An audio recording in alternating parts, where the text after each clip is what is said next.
Ivan TR asked, stereo mono, why almost no mono the entire series? And if a Blue Note mono series could happen in the future? Well, there's monos. We did introducing Kenny Burrell, this one I just showed you, the Warhol cover is mono, that's coming out. Chet Baker Sings, that's Pacific Jazz. One that's coming Friday is Lee Konitz meets Jerry Mulligan, that's mono. There's a bunch of monos coming. And we're going to get into, I don't know if it's going to be next cycle, it might. One of the labels that that Blue Notes is in their umbrella is this old label Transition, and we're going to get into those. Those are all mono, but yeah, there's a bunch of monos. I could look down the list, but there's a bunch of monos. The Lee Konitz, that's on World Pacific. Well, it gets tricky depending on which pressing. Sometimes it says World Pacific on the jacket, and then the labels say Pacific Jazz. I mean, it's the same enterprise. Dick Bach, that was his company. But yeah, and in the period, I mean, the old stuff, I mean, there's only mono, the full track mono. And so that's what we put out. We put out full track mono. In the period roughly 1957 to towards the end of 58, Rudy must have been crazy, imagine, running parallel, 2-track and mono. And so for that one little, it's pretty thin slice of time, you have stereo and mono masters. And I think, God, that means he had to edit both and make sure it was the same. And, you twice the work. And so when we do those, I always ask Jack Arenas, who is the tape guy, the vault guy, and he's great. He loves the series, so he's amazing. And I say, send them both, and we get them both, and we'll put them both up and listen, and then make a decision. Wow. The Lee Konitz, is that coming out as a tone poet? Yes. Mm-hmm. Oh, wow, really? Yeah, there's a lot of Pacific Jazz. In fact, one of the first ones we did was Chick Corea, Now He Sings, Now He Sobs on United Artists. We draw from all those labels. I mean, the bulk is Blue Note, but we draw from all of them. Wow. Paul Sweeney asked, were the mono fold downs really sonically inferior to the stereo tapes after 1959? So Rudy, I mean, the reason why he stopped doing both was because it's, again, twice the work. It must have been a gigantic pain in the ass. And at a certain point, he realized, well, hell, I'm going to do just the 2-track, the stereo 2-track. And then for mono, you'll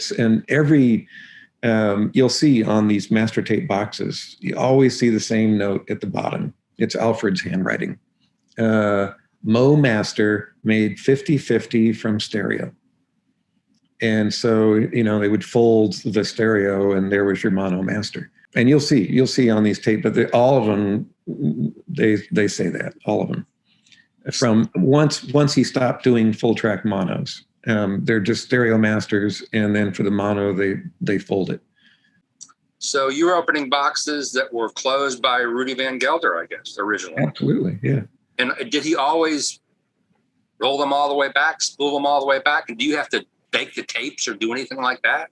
That's a great question. It really depends on the vintage. Oddly enough, the older tapes, the tapes from the 50s and early 60s, so I'm talking about Scotch 111, Rudy used that a ton, Scotch 111. You can't bake those tapes, but also you don't need to. They're made of a different formulation, acetate tapes. And Ken, those things sound like they were recorded yesterday. Wow. They are incredible. God knows what's in them. I always joke with Kevin, it's probably whale oil or something. Who knows what's in them? But they just sound like they just don't degrade. They're really tough. They didn't have tons of headroom like some of the modern tapes do. So that's why when someone hits a piano note really hard, occasionally you'll hear some overload. Rudy overloads the tape, but then you'll hear him back off. He probably sat there and went, "Oh shit," and he backs off. And so the next time that chord comes up, it probably plays fine, because this is going on the fly. But the more modern tapes, so around about 64 or 5-ish, you get into the Mylar tapes, and those frequently have to be baked because they get sticky. You load them up and real quick. Like, you don't want to play much. As soon as leader happens, it's like trying to stick to the head. And so those get baked, and often Iron Mountain does it for us. But sometimes if we get in a rush, they don't have a chance to do it, and we do it. And then they play fine. Matthew Arenda asked, how do you decide on what titles to choose or what titles to do next? And are there any titles that are off limits? Nothing off limits. People do ask that on occasion. No, there's nothing off limits. Someone asked me if, can we not do titles we did at Music Matters? And you'll notice in the classic series, they do a lot of them. I don't, because I feel like I already did them. It feels kind of redundant to me. And so in the Tone Poet series, I don't duplicate what I already did before. But in the classic series, they do a lot of those. That's you guys as well, right? It is. It's been, but so Jem Kurzman runs the classic series, and he and I do coordinate. Sometimes we divvy up. I'll listen to something, and it's like, "Jem, do you have this on your list?" It's always late at night. I'm listening. I'm like, "Oh, man, I've got to do that." Wow. And so I'll text Jem, "Do you have your heart set on this one?" He goes, "No, man, do it. It's fine." And so we do jockey back and forth a little bit on titles, but yeah, they do in the classic series. They do, Something Else and Moanin', and which of course we did at Music Matters. So that's where you'll find those. There's so many to do. Like to do like what I did before, when there are hundreds, and I'm not joking. There's when you consider the whole umbrella of labels, even Blue Note, it's amazing when you really dive in how many titles. It's crazy. Peter Embres asked, he'd be curious to know what you think are the greatest sonic shortcomings of the original pressings of the RBG sessions. I sort of look at it like, I don't consider them sonic shortcomings. I consider them what Rudy had to do to keep those records sold. And so they definitely have a sound, for sure. There's you know this, we all know this, they have a very stylized sound. When Music Matters first started, again, our first concept was, let's get Rudy to cut them and we'll make them just like the originals. That was, we were naive, but that's what we thought. Wow. And it was when we first heard Masters, we were like, holy crap. What if people could hear that? And so the thought was, and it's not a negative. It's not like, oh, these are better than the originals. You can't really think of it that way. My feeling was like, if you want the originals, they're there. They're pricey, don't get me wrong. It's not so easy, but they're there. And I totally get the coolness of those. I get a thrill like picking them up. Here's an original Something Else. I get stoked about those.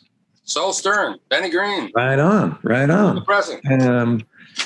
So but I thought that exists, if you're dedicated enough and you want that, and it's like holding a piece of history and it's the way the thing came out originally, man, there's nothing negative about that. That's great. My thought was, how about offering something that you can't get? How about offering what was actually on the master that day? And let's make the assumption that the user has a pretty good turntable and a pretty decent system.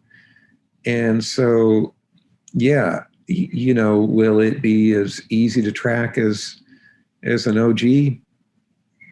Maybe not, but then you probably have a better, if you're into this and you're paying $35 for a tone poet, you probably have a pretty decent turntable and cartridge. So I'm making the assumption that you've got gear that can play this. And so it's just different. It's not better or worse. It's just a different aesthetic. That's all. In the mastering chain, compressing, limiting, EQ, does the tool itself, do those elements do they imply or confer any tone of their own to what we're hearing? Yeah, if you're using EQ, by definition, you're adjusting the tonality. So in the case of, we were talking about like those B3 records, the frequencies are there on the master, but they need to be brought out a bit more. And so we'll do that. And again, if on a given day, a given session, the cymbals aren't, they're kind of dull for some reason, then we'll work on that. And that's tonality on purpose. So that's using EQ to do that.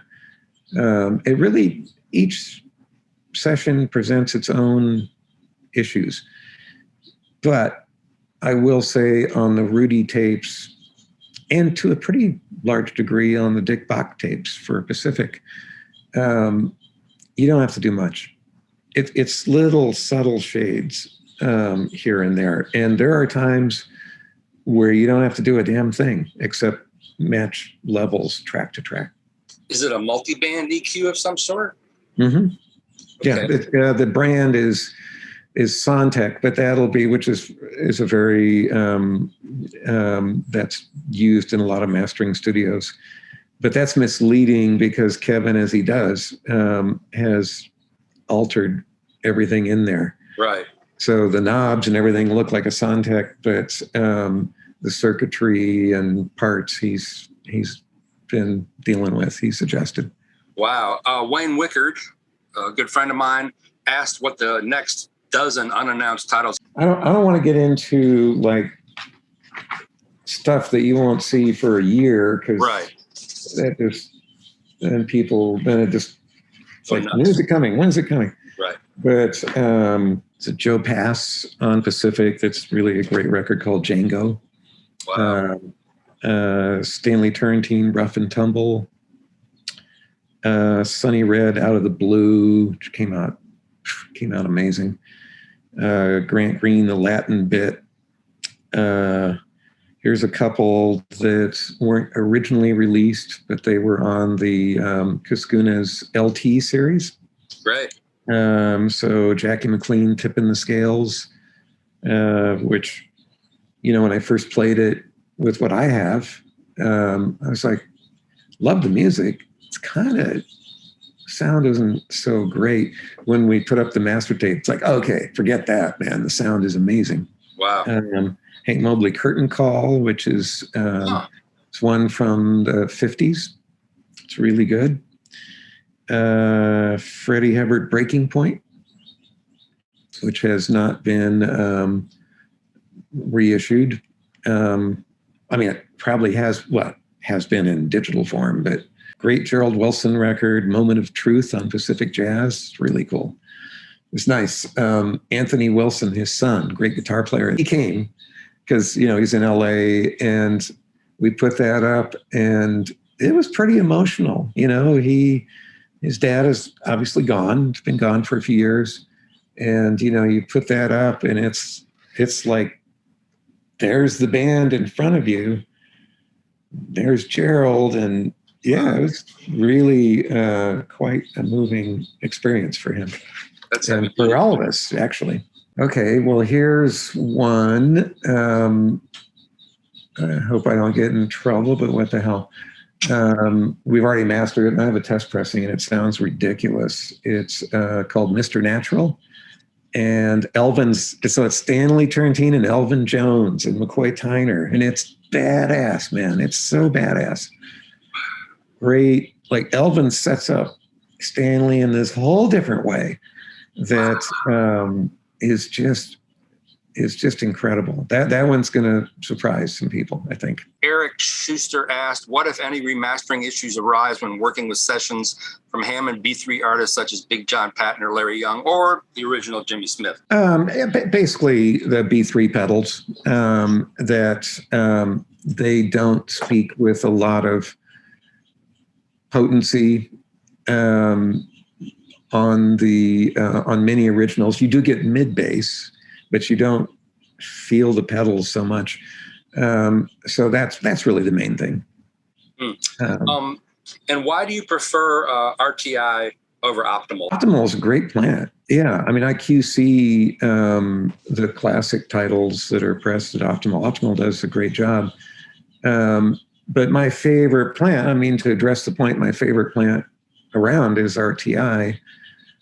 They use these vintage SMT presses, and the cycles are longer, and they're the highest pressure presses around. Like, Rick Hashimoto out there once explained it to me this way. He goes, man, it's all about brute force. And when you think about molten vinyl, the more pressure, the more exact you can get it. And there's a sonic advantage there. They also have an amazing plating facility out there, which does great work. Going forward, what are the current here that the plants are running 24/7 and bullets are delayed and repressing? Yeah. What's the current status of all that, repressing the Tone Poet series? The series has been incredibly successful. That's the good part. Like, beyond anyone's expectation. And they're not going out of print. No. But that also presents a problem, and then popularity of vinyl over the last few years has been just through the roof. So, the issue is sometimes we can't get as many as we want, or there's a delay at the printer. Had something not too long ago, card stock that we use, there was a shortage of the card stock that we use, and that caused some delays. COVID obviously caused delays because both those plants shut down for a while. So that was a big deal. Yeah.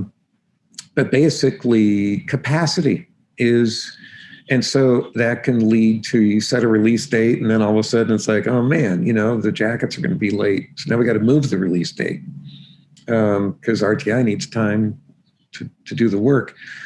But they are doing repressing. That happens on a continuous basis, not as frequently as we would like. And there are still titles that are awaiting repress. Chet Baker Sings is one I hear about all the time because it's sold out, but it will be repressed for sure. It might be being pressed right now, for all I know. That level of detail, I don't have a whole lot of visibility on. But I do know that there's some crazy number, like 15 or 16 titles awaiting repress. Wow. And the repress goes on all the time. So that tells you how crazy it is. The whole vinyl thing, it is crazy. I mean, it's crazy.